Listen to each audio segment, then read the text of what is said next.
Folks, we could do so much better. Do we really want this woman in the White House? Just say no to hilarious Clinton. My guest this evening, Matt Connarton. Did I say it right? Connarton. Connarton. I knew I was going to do that. I knew we talked about it. But, yes, we had talked about it, but you get a pass because Connarton, like I was saying before the show, is the most common mispronunciation of my last name. So it's kind of like the, you know, if you don't get Connarton is acceptable. I'll get it once. Welcome to my show. Yes, thank you very much, Leanette. Now, Matt is the co-host of Rock, Papers, Hand Grenades with my guest from a few weeks ago, Representative Gary Hopper. You also have a very interesting part-time job. You hypnotize people to quit smoking. I am a certified hypnotherapist, yes. A hypnotherapist. Hypnotherapist. Which really just means hypnotist. It's the same. Yep. Now, how on earth did you get into a field like this? Well, my initial interest in it began when I was a child. My mother would hypnotize me. She wasn't trained in it professionally or anything, but she had learned to do it from reading some books and listening to some tapes. And in the summertime, when I would want to stay up late, she would hypnotize me to try to get me to relax and just go to sleep because I was awake and wired and whatnot. And it was interesting, and then I just kind of forgot about it, you know, as I grew up. And it was about 15 years ago now, I kind of reconnected with the idea of hypnosis when I was going through a very, very severe bout of depression. And it was something looking back now, I realized I'd struggled with it all my life. It started, like I think it does for a lot of people in my teenage years. I didn't recognize it as what it was at the time necessarily, but I used to think of it as falling into a big black hole that I would then have to try to climb my way out of. And I had a bout of depression so severe that it was like I got desperate, and I decided my first decision was to go to see a psychiatrist. I had always avoided that up until then because I hated the idea of going on any kind of medication for it. But I just came to a conclusion. I was so desperate. It was like, okay, I have to deal with this. So if that means I have to go on something, then so be it, because this is awful. I went to a psychiatrist. I don't even remember her name. I went twice and never went back because now it's changed. I mean, this was in the late 90s, but my experience with the psychiatrist was very much like that. You know, that joke about, I went to the shrink and then I had to lie on a couch for an hour and talk about my mother. And, I mean, that really was what it was. Oh, too funny. And my mother had nothing to do with my depression. I actually had a pretty normal upbringing and whatnot. It was just, I knew it was just something in my brain, a chemical imbalance or whatever. Around the same time that I started to go to the shrink, I started hanging out in the self-help section of a bookstore. Major chain, but they're not giving me any money, so I won't say who they are. But I stumbled upon some books. Are you familiar with Tony Robbins, the motivational speaker? Yes, tall guy with the white teeth. I started reading some of his stuff, and he talked about neuro-linguistic programming, which is a type of hypnosis. So then I started reading some other books, and in that same section about NLP, about hypnosis, and learned how to hypnotize myself. Oh, wow, you can hypnotize yourself? Oh, absolutely, easily. Huh. Well, really, people don't realize this, but any kind of meditation that you do is really hypnosis. It's the same thing. You're putting yourself into a hypnotic state when you meditate. So I learned this cool visualization where, and you don't even have to be, this is part of NLP, you don't even have to be in a hypnotic state to do this necessarily. You can do this consciously, but I learned how to deal with my depression by, I would sit in a quiet place and I would imagine, and this will sound silly, but I thought, what would depression look like? If depression were an object, what would it look like? And without thinking about it too hard, I just kind of let my imagination decide. And it kind of looked like, I decided it looked like the Death Star from Star Wars. Just this big black ball. Yeah. And then I would imagine myself pushing this ball of depression out in front of me.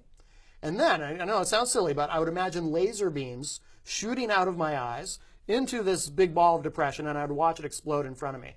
I would do that for about 20 minutes a day. I'd switch it up too. I would do, I'd imagine myself smashing it with a baseball bat, just different things. But the lasers was my favorite. And sounds cool. I would do that, 20 to 30 minutes a day. After a couple of weeks of doing that visualization, I couldn't get depressed if I wanted to. It was like I had literally destroyed it. So then I was like, okay, this is pretty powerful stuff. So then I just became a sponge, started reading everything I could about hypnosis. When friends and family found out that I had gotten so into this, one of my friends, Matt Marcil, asked me to hypnotize him. He had a fear of bugs to the point that it was hard for him to be outside in the summertime. He had this intense phobia, and it was getting worse. So I said, okay, I'll try it. I'd never hypnotized anyone else, only myself. So we did a session. I hadn't had any formal training yet, so I kind of knew what I was doing, but not fully. But we did the session. Afterward, we go outside. He's going up to trees, looking for spiders and whatnot, poking at him, and no fear. Wow. Yeah. And then, so I would hypnotize other people, friends, family members. Yeah. And Now, you said that you hadn't had any formal training at that point. Right. Did you go for formal training after that? Yes. Yeah. Because what would happen is people kept telling me, you're good at this, you should do this professionally. Mm-hmm. Now, do you need a license or something to do it professionally? Not in New Hampshire. No. Okay. No. Oh, good. Yeah. Some states you do. Massachusetts, they're very, very tough about that. But The socialist state of Massachusetts? yes. The National Guild of Hypnotists, of which I'm a member, they're always fighting that. They're always trying to fight legislation because in some states you have psychiatrists and psychologists who don't like hypnotherapists very much. Oh, I'm sure. In New Hampshire, they do. They work with us sometimes. Oh, wow. We'll share clients, but Well, yeah, you take couch space away from them. exactly. Because with hypnosis, you can cure a phobia in one session. Oh, well, wow. Or you can go to a psychiatrist for 5 years and lie on a couch and talk about your mother and maybe, Exactly. But yeah, so people encouraged me to do it professionally. So then I went to the National Guild of Hypnotists and enrolled in the program that they had. I think they've moved it. At the time, it was at Southern New Hampshire University. So I had to do that. It was only a half a semester to get my certification, but I did that, became certified. I've got a bunch of other certifications and things like hypnobirthing and all kinds of other stuff related to that. Hypnobirthing? Yeah. You hypnotize them when they're gay. Now, is that so they don't have labor pains and stuff like that? Right. The idea is to control the pain without medication. It's not like what it sounds. No. My husband's mother talked about this, that she really? did this when this was with his oldest sister, who's, I'm going to give her age, I won't give her name, but she's 55. Yeah. So, this was several years ago when she was born. Yeah. And his mother talked about how she hypnotized herself or was hypnotized. And so I had no medications and had the baby natural with no pain. Mm-hmm. Yeah. Yeah. Wow. That is cool. Yeah. Yeah, so I got my certification. I work out of an office in Concord now, although I also do house calls if someone would rather I go to their home because it's important that the client is in an environment where they're comfortable. Yeah. And I've been doing it ever since. I do a lot of stop smoking sessions. That's by far what I do the most of. But I also do weight loss, stress reduction, phobias. No. Hypnotizing someone for weight loss, what do you just hypnotize them that they avoid sugar or? Yeah, that's usually one of the things. I give them hypnotic suggestions to avoid, junk food and to also be more motivated to exercise, to replace bad habits. We always try to replace bad habits with good habits. So, instead of reaching for junk food, reaching for an apple or something. I do a pre-talk with the client, which lasts about 20 minutes, where I ask a lot of questions about, what specifically do you do now that you need to avoid in terms of what you're eating? What do you like to do? What kinds of exercise do you like to do, or would you like to do if you were to exercise, so we can get you doing that? Oh, wow. Yeah. Now, my mom, years ago, God bless my mom, I got hypnotized to not smoke. Yeah. And it worked phenomenal. Yeah. She didn't smoke. Oh, I want to say probably 6 months. Didn't smoke. And she was a heavy smoker. Yeah. Probably 2 packs a day. Yeah. She says no, but yeah, it was like 2 packs a day. 6 months into it, decided to try one to see if that was it. Yep. She was back to her 2-pack a day habit. Yeah. Yeah. I always warn my clients about that. I say, don't try to test it. Just once the session is over, that's it. You're a non-smoker. So don't force it, because you can force yourself to do anything. Right. You can be a non-smoker and still. I've never smoked a day in my life. I think it's gross. But if I wanted to force myself to smoke a cigarette, I could. Right. So why why do that? So I tell my clients, just be a non-smoker, and that's it. Yeah. Now, can you hypnotize, say you were at a rally. Can you hypnotize like everyone in the Mass hypnosis? Yeah. Well, here's the thing. So we go into states of hypnosis thousands of times a day and don't even realize it. For example, if you're reading a book or watching a movie and you're so focused on that, maybe somebody says your name and you don't even hear them. It's because you're so focused on whatever it is you're focused on that you're existing in that reality, not your present reality of what's around you. So you're using your subconscious mind, your imagination to focus on whatever it is. So if you're at a rally, or say I'm speaking at a rally, there are certain things I can say that will appeal to someone's subconscious mind. That will it is a form of hypnosis, yes, because anytime you're engaging someone's subconscious mind. For example, if I were a politician, I was running for office, I might say something like, you don't have to vote for me, but if you do, I can promise you this, this, this. Now, of course, politicians usually do the second part of that. If you vote for me, I'll promise you this, this, and this. Right. If I say, you don't have to vote for me, though, see, that's a trick that we hypnotherapists learn. The subconscious mind has difficulty processing negatives. So if I say, you don't have to, this is a great trick, too, for parents who want to be able to keep their kids in line. If you say to somebody, you don't have to, the subconscious mind just hears you have to. It doesn't hear the don't.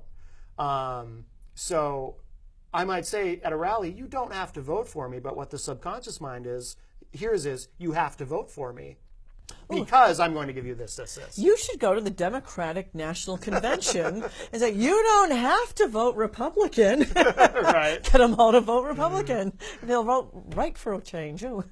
But you can't hypnotize anybody against their will either. Yeah, So it's not mind control, unfortunately, or fortunately. Bummer.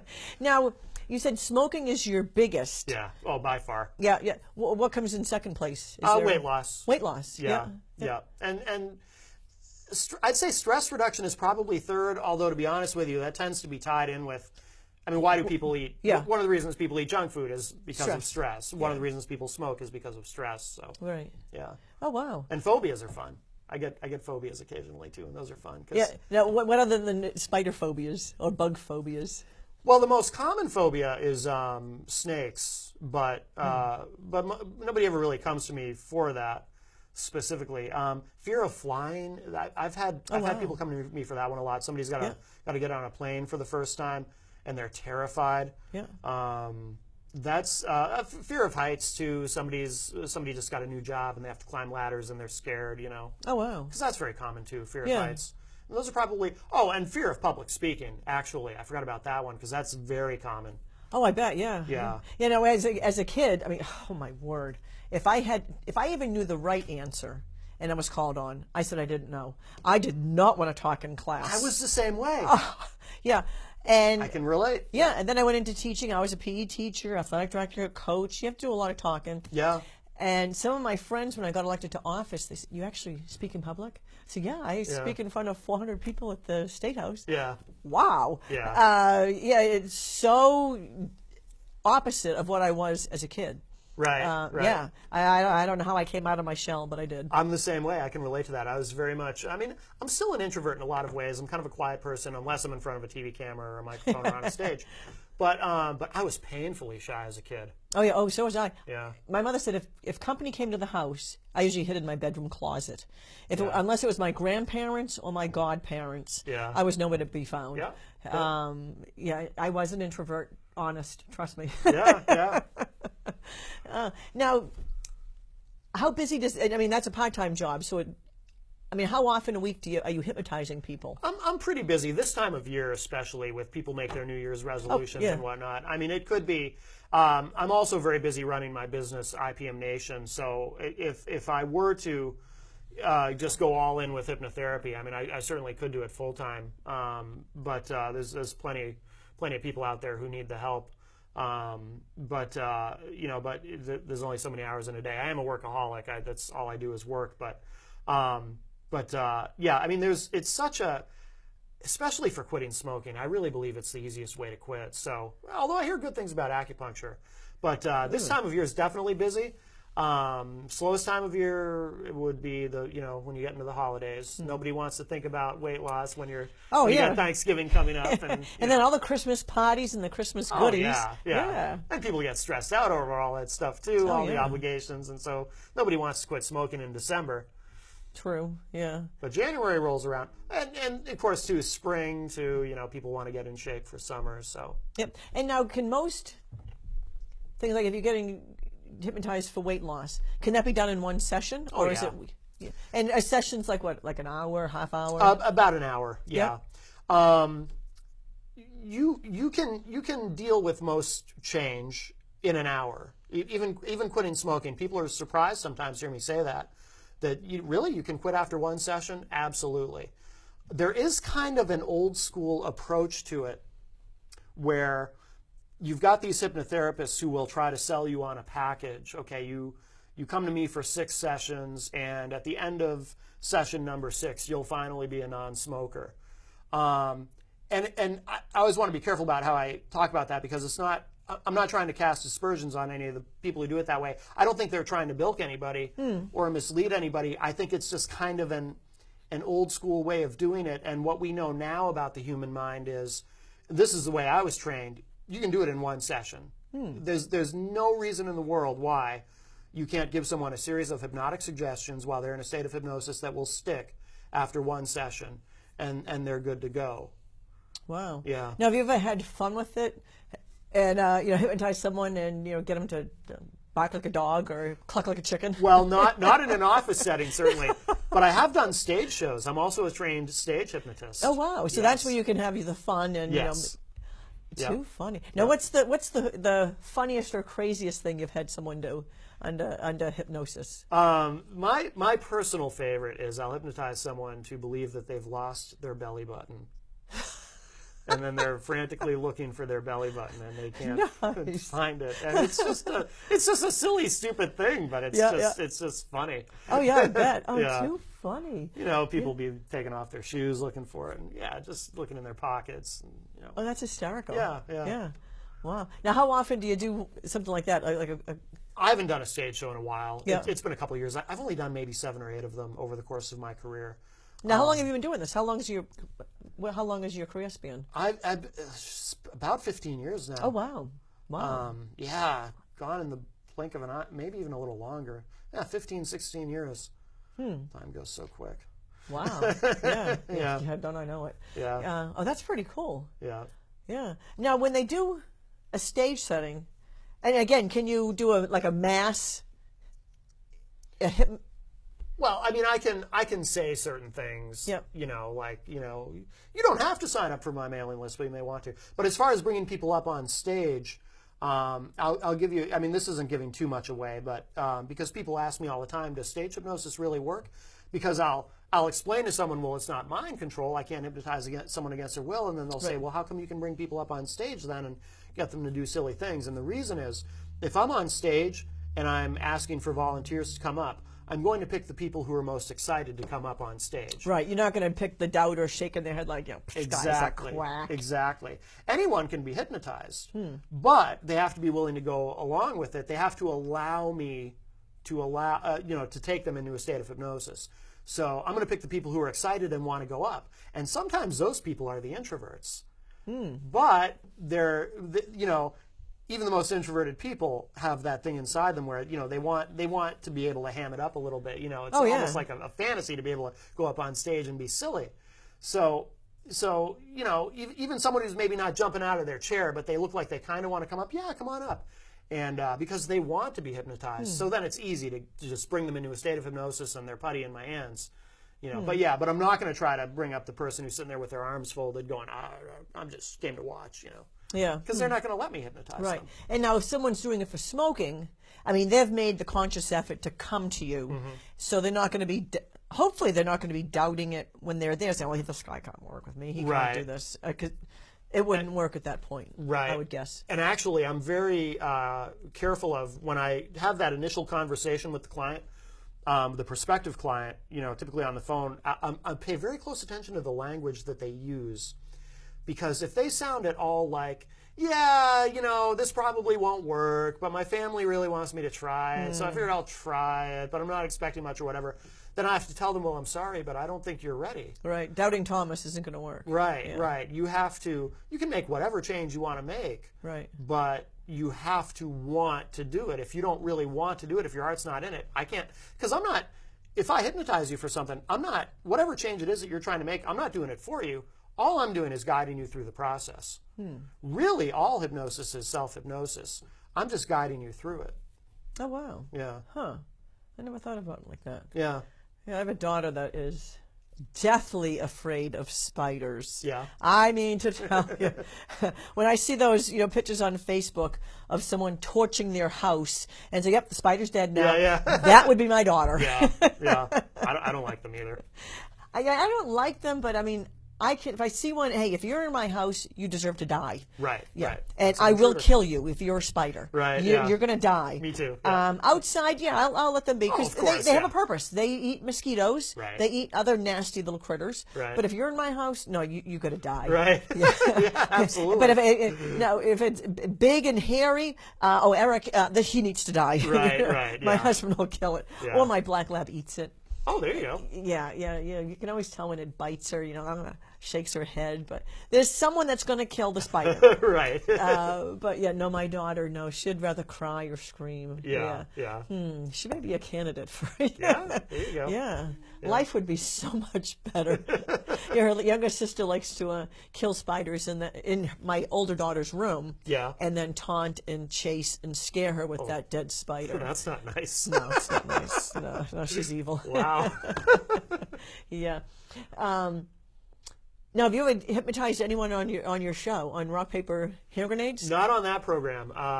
On Norm and Friends, which is the show right before Gary's. I was Norm's co-host for 7 years. Oh, wow. And I occasionally go back on as a guest and hypnotize people. So I've actually hypnotized quite a few people on that program. Oh, wow. In fact, I helped Norm quit smoking. Not. He needed to quit. And anyone that's smoking needs to quit. Oh, absolutely. Oh, it's such a foul disease.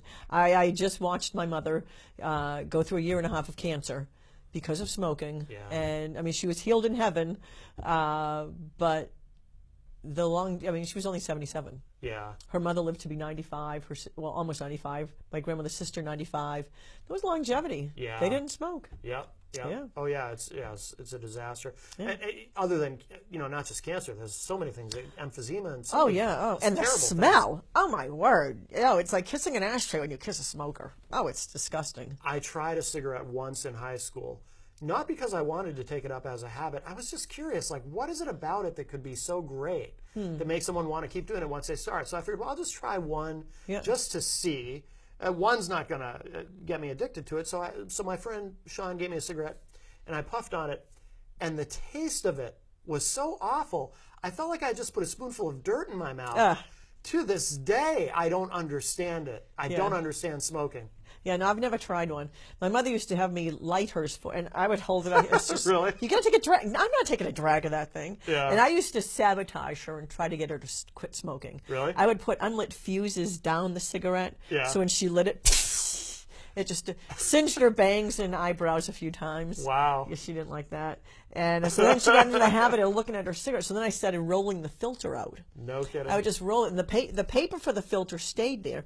But I just took I don't know if it's made of cotton, with that cloth filter out. Yeah. I would take that out. So, she'd get it and put it in her mouth and take the first drag and she'd get a mouthful of tobacco. Oh, wow. No kidding. None of those worked, though. Oh, it was a valiant effort. Yeah, I had fun. Unlit matches. If I couldn't find a fuse, I'd stick an unlit match down inside the cigarette and watch it torch. No kidding. But, yeah. Well, we're coming to the end of the show. It goes quick. It goes very quick, Yeah, I tell you. Well, it's very interesting. I may be giving you a call. Okay. Thank you so much for being on the show. Thank you, Leanette. Folks, thank you for tuning in to another episode of Late Night with Leanette. Good night and God bless.